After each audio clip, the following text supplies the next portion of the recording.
Hello everybody, welcome to my YouTube channel Sandeep Chandra SBHS. West Bengal assembly election 2026 date ইতিমধ্যে declare হয়ে গেছে এবং সেই মতো পোলিং পার্সোনেলরা ভোট নিতে যাওয়ার জন্য প্রস্তুতি নিতে শুরু করেছেন। তো তাদের সুবিধার্থে বেশ কিছু ট্রেনিং মেটেরিয়ালস আমি আপনাদের সামনে তুলে ধরছি। আজকের এই ভিডিওতে থাকছে ভোট গ্রহণ চলাকালীন প্রথম পোলিং অফিসারের দায়িত্বসমূহ, অর্থাৎ ফার্স্ট পোলিং অফিসার তিনি ভোট চলাকালীন কি কি দায়িত্ব পালন করবেন। খেয়াল রাখবেন, যারা ফার্স্ট পোলিং অফিসার রয়েছেন, যারা ফার্স্ট পোলিং অফিসারের জন্য ট্রেনিং নিচ্ছেন, মনে রাখবেন এই ভোটের ক্ষেত্রে আপনার ভূমিকা হচ্ছে সবথেকে গুরুত্বপূর্ণ। অর্থাৎ ভোট ফাস্ট হবে না স্লো হবে সেটা টোটাল ডিপেন্ড করে প্রথম পোলিং অফিসারের ওপরে, কারণ উনি যত দ্রুত কাজ চালাতে পারবেন তত দ্রুত কিন্তু পোলিং হবে। এই সঙ্গে একটা কথা বলে রাখি, অনেক সময় বুথে যদি বহু সংখ্যক ভোটার থাকে, মানে ভোটারের সংখ্যা 1000 বা 1100-র কাছাকাছি বা 900 এরকম থাকে, তাহলে অনেক সময় যারা প্রিসাইডিং অফিসার রয়েছেন তারা যে ইনিশিয়াল কাজকর্মগুলো আছে সেগুলো সেরে যদি ফার্স্ট পোলিং বা সেকেন্ড পোলিং এর সঙ্গে ডিউটিগুলোকে একটুখানি অ্যাডজাস্টমেন্ট করে ভাগ করে নেন, তাহলে কিন্তু সেই পোল আরো দ্রুত চলবে। যে কাজগুলো সাধারণভাবে করতে হবে প্রথম পোলিং অফিসারকে, সেগুলো হচ্ছে তিনি ভোটারকে শনাক্ত করবেন, তিনি ভোটার তালিকার মার্ক কপির দায়িত্বে থাকবেন। মার্ক কপি অর্থাৎ যেটাতে ডিলিটেড বা ওই হ্যাশ ট্যাশ চিহ্নগুলো দেয়া আছে বা বিভিন্ন পিবি ইডিসি এগুলো লেখা আছে, এই সমস্ত জিনিস যেটাতে আছে সেটাকে মার্ক কপি বলা হবে। মার্ক কপি কি করে চিনবেন? যে কপিটা আছে ভোটার ইলেকটোরাল রোলের, তার উপরেই রাবার স্ট্যাম্প দিয়ে নীলের স্ট্যাম্প দেওয়া থাকবে মার্ক কপি বলে, এবং ওয়ার্কিং কপি সেটা হচ্ছে প্রিসাইডিং অফিসার নিজের কাছে রাখতে পারেন। তো তিনি ওই মার্ক কপির দায়িত্বে থাকবেন, তিনি ভোটারকে শনাক্ত করবেন, অর্থাৎ ভোটার তার কাছে যে ভোটার যে কাগজ যেটা আছে সেই কাগজ যেটা বিএলও তার বাড়িতে দিয়ে এসছে সেইটা নিয়ে আসবেন, এবং সেইখানে দেখে তার যে নাম্বার আছে সেই নাম্বার অনুযায়ী তাকে মার্ক কপিতে খুঁজে বার করবেন। খুঁজে বার করার পরে তার নাম ডাকবেন। তিনি ভোটারের নাম জোরে ঘোষণা করবেন যাতে পোলিং এজেন্টরা শুনতে পান। তার সিরিয়াল নাম্বার এবং নাম সহ জোরে ডাকবেন। সমস্ত ভোটার যাদের এপিক দেওয়া হয়েছে তারা সেটির সাহায্যেই ভোট দেবেন। যাদের কাছে এপিক কার্ড আছে তারা সঙ্গে করে এপিক কার্ডটি নিয়ে আসবেন, এপিক কার্ডটি তখন দেখা হবে। যাদের এপিক নেই তারা বিকল্প নথি বা অল্টারনেটিভ ডকুমেন্টস দেখিয়ে ভোট ভোট দেবেন। অল্টারনেটিভ 12-13 রকমের ডকুমেন্টস আছে, প্যান কার্ড আছে, আধার কার্ড আছে, এরকম ধরনের বেশ কিছু কার্ড আছে, সেইগুলো দেখিয়ে তারা ভোট দিতে পারেন। এপিকে থাকা সাধারণ ত্রুটি, এটা ত্রুটি হয়ে গেছে, ত্রুটি যেমন ভোটারের নিজের বা তার বাবার, মায়ের, স্বামীর নামের বানানের, লিঙ্গের, বয়সের কিংবা বানানের ঠিকানার ভুল অগ্রাহ্য করে তাকে ভোট দিতে অনুমতি দিতে হবে। যেখানে হয়তো আপনার কাছে যে মার্ক কপি ইলেকট্রাল রোলটা রয়েছে তাতে হয়তো সবকিছু আপনি ঠিকঠাক পেতে পারেন, কারণ যেহেতু এসআইআর এর পরে জিনিসটা অত্যন্ত মানে মাইনিউটলি স্ক্রুটিনি করে দেয়া হয়েছে, কিন্তু এপিক কার্ডটা যেহেতু পুরনো তাতে কিন্তু ভোটারের কিছু কিছু অসঙ্গতি থাকতে পারে, সেইগুলোকে অগ্রাহ্য করে ভোট তাকে দেওয়ার অনুমতি দিতে হবে। এপিকে সিরিয়াল নাম্বারে কোনো ভুল থাকলে সেটাও অগ্রাহ্য করতে হবে। এপিকে যদি সিরিয়াল নাম্বারে কোনো ভুল থাকে তাহলে সেটা যেন অত গ্রাহ্য করার প্রয়োজন নেই। যদি কোনো ভোটার অন্য বিধানসভার নির্বাচক নিবন্ধন আধিকারিকের প্রদান করা এপিক দেখান তবে তাকে ভোট দিতে অনুমতি দিতে হবে। এই ক্ষেত্রে সেই ভোটারের নাম তিনি যেখানে ভোট দিতে এসছেন সেই ভোট কেন্দ্রের নির্বাচক তালিকায় থাকতে হবে। অর্থাৎ হয়তো সেই ভোটার আগে কোনো অন্য বিধানসভা এলাকায় থাকতেন ভাড়া বাড়ি এই হিসাবে, পরবর্তীকালে তিনি এখন বর্তমান বিধানসভা কেন্দ্রে এসছেন এবং যেখানে তিনি ভোট দিতে এসছেন সেই ভোট কেন্দ্রের যে মার্ক কপি আছে সেই কপিতে তার নাম বা ইলেক্টর রোলে তার নাম রয়েছে যদি থাকে, তাহলে তিনি কোথাকার কার্ড নিয়ে আসছেন সেটা ফ্যাক্টর নয়, তার নাম যদি এখানে থাকে এবং ব্যক্তিটি যদি একই হয় তাহলে তাকে ভোট দিতে হবে।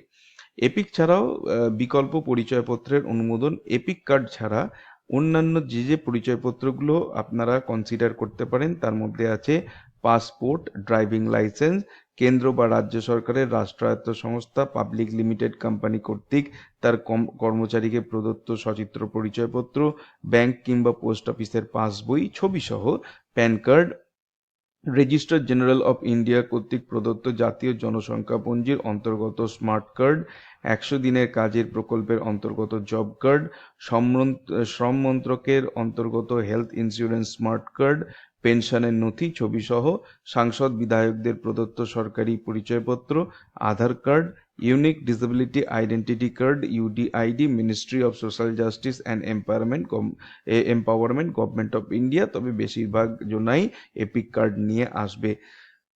বিশেষ দ্রষ্টব্য হচ্ছে newly QR coded VIS voter identification slip has been issued voter information slip. Voter information slip কিন্তু কোনো বিকল্প পরিচয়পত্র নয়, অর্থাৎ তারা যে কিউআর কোড দেয়া ভোটার ইনফরমেশন স্লিপ নিয়ে আসবে, যেটাতে তার পার্ট নাম্বার, সিরিয়াল নাম্বার ইত্যাদি দেয়া আছে, সেইটাকে কিন্তু পরিচয়পত্র হিসাবে দেখা যাবে না। তবে এই ক্ষেত্রে একটা জিনিস খেয়াল করবেন অবশ্যই, যে অনেকের বাড়িতে যদি 5-6 জন মেম্বার থাকে, অনেকে বাড়ি থেকে এই ভোটার ইনফরমেশন স্লিপ আনতে গিয়ে নিজের জায়গায় বাবারটা বা দাদারটা নিয়ে চলে আসে। এই ক্ষেত্রে অবশ্যই যেন ভোটার ইনফরমেশন স্লিপের সঙ্গে আপনি ভোটার কার্ডটাকে এবং যে মার্ক কপিতে তার যে ছবি বা নাম আছে অবশ্যই মিলিয়ে দেখবেন, কারণ অনেক ক্ষেত্রে এরকম দেখা যায় যে এররটা নিয়ে চলে এসেছে। ভোটার শনাক্তকরণ, ভোটারের শনাক্তকরণ প্রথম পোলিং অফিসারের ভোটারের নাম এবং নির্বাচক তালিকায় তার ক্রমিক সংখ্যা জোরে ঘোষণা করবেন। ভোটারের সচিত্র পরিচয়পত্রটিও যাচাই করে নেবেন। নির্বাচক তালিকার মার্ক কপিতে ভোটারের নামের ঘরে লাল কালি দিয়ে আড়াআড়ি করে একটা দাগ কেটে দেবেন, অর্থাৎ এই রকমভাবে একটা দাগ তিনি কেটে দেবেন নাম যেখানে আছে সেইখানে। মহিলা ভোটার হলে তার নামের বাঁ দিকে সিরিয়ালটি গোল দাগ চিহ্ন করে দেবেন, অর্থাৎ মহিলা হলে সিরিয়ালটিতে সার্কেল করে দেবেন, আর পুরুষ হলে এরকমভাবে কেটে দেবেন। এবং তার সঙ্গে সঙ্গে তাকে একটা ট্যালি শিট রাখতে হবে, যেটা হচ্ছে নির্দিষ্ট সময় অন্তর প্রিসাইডিং অফিসারের কাছে মোট কতজন ভোটার ভোট দিয়েছেন সেই তথ্য দিয়ে দিতে হবে। এই কাজটির জন্য সচরাচর যেটি করা হয় তা হলো একটি শিট পাশে রেখে সেখানে পরপর সংখ্যা লেখা থাকে এবং একের পর এক ভোটার ভোট দিতে এলে সেই সংখ্যাগুলির ওপর দাগ কেটে রাখা হয়, অর্থাৎ যেটাকে ট্যালি শিট আমরা বলছি, মেল ফিমেল শিট বলা হয়। যে এই ফার্স্ট পোলিং অফিসারকে এই জিনিসটি নিজের কাছে রাখতে হবে। অনেক সময় এই ট্যালি শিটটা বা মেল ফিমেল শিটটা ইলেকশন কমিশন সাপ্লাই করে, কখনো কখনো করে না। তাই যারা ফার্স্ট পোলিং অফিসারের দায়িত্বে থাকবেন তারা অবশ্যই নিজে একটা ওই 600 করে বা 700 করে মেল ফিমেল একটা সিরিয়াল করে নিয়ে যাবেন ট্যালি শিট। এবং অবশ্যই যখনই কোনো মেল বা কোনো ফিমেল তারা ভোট দিয়ে যাবেন, আপনি এইখানে ওই মার্ক কপিতে দাগ দেওয়ার পরেই মেল ফিমেলের জায়গাটায় মার্ক করে দেবেন। অনেক সময় কিছু কিছু কাজ যদি অ্যাডিশনাল করে নিতে হয়, একটু আগে থেকে যদি ব্যবস্থা করে রাখা যায়, অনেক সময় যদি ওই ভোটার স্লিপের কাজটা যদি সেকেন্ড পোলিং এর ওপর বেশি চাপ পড়ে, তো কিছু সময় ভোটার স্লিপের কাজটাও করে নেওয়া যেতে পারে। সেই ক্ষেত্রে প্রিসাইডিং অফিসার যদি একটু কোঅপারেট করেন, তিনি যদি মার্ক কপির কাজটা করে দেন, তাহলে মেল ফিমেল এবং ভোটার স্লিপের কাজটা ফার্স্ট পোলিং অফিসার করলো, 17 এটা সেকেন্ড পোলিং অফিসার, এবং থার্ড পোলিং অফিসার শুধু কালি লাগানো এবং ভোটার স্লিপটা সংগ্রহ করে ব্যালট ইস্যু করার কাজটা যদি করেন, তাহলে কিন্তু এই এই গেম প্ল্যানটা যদি আগে থেকে প্রিপেয়ার করে রাখা যায়, তাহলে কিন্তু ভোট অনেক দ্রুত এগোবে এবং সেখানে 700, 800, 900 ভোটারটা কোনো বড় বেশি ফ্যাক্টর হবে না। তার জন্যে আগের দিনে প্রিসাইডিং অফিসারকে বেশ কিছু পেপার ওয়ার্ককে করে রাখতে হবে, যাতে করে সেই দিনকে উল্লিখিত যে টাইমটা সব থেকে বেশি চাপের থাকে, অর্থাৎ সকালবেলা 7টা থেকে 10টা অবধি, এই টাইমটায় যদি তিনি ফার্স্ট পোলিং অফিসারকে একটু সাহায্য করে দেন, তাহলে কিন্তু ভোটটা অনেকটাই এগিয়ে যাবে। কারণ মনে রাখবেন এই সময়টাতেই বেশিরভাগ ভোটাররা ভোট দিতে আসেন, এবং এই টাইমটা যদি রাশটাকে আপনারা কমপ্লিট করে দিতে পারেন, তাহলে পরের অংশতে অনেকটা রিলিফ পেয়ে যাবেন। তো যাই হোক, এটাই ছিল ফার্স্ট পোলিং অফিসারের ডিউটি কি কি হবে পোলিং ডেতে, সেই সম্পর্কে একটা ধারণা। ভিডিওটি ভালো লাগলে অবশ্যই এটাকে একটা লাইক করবেন। চ্যানেলে নতুন এসে থাকলে চ্যানেলকে সাবস্ক্রাইব করার সাথে সাথে পাশের বেল বাটনে প্রেস করবেন, যাতে করে পরবর্তীকালে এই ধরনের ভিডিওর লিঙ্ক আপনারা সরাসরি পেতে পারেন। দেখা হবে নেক্সট ভিডিওতে। Till then, good bye and thank you.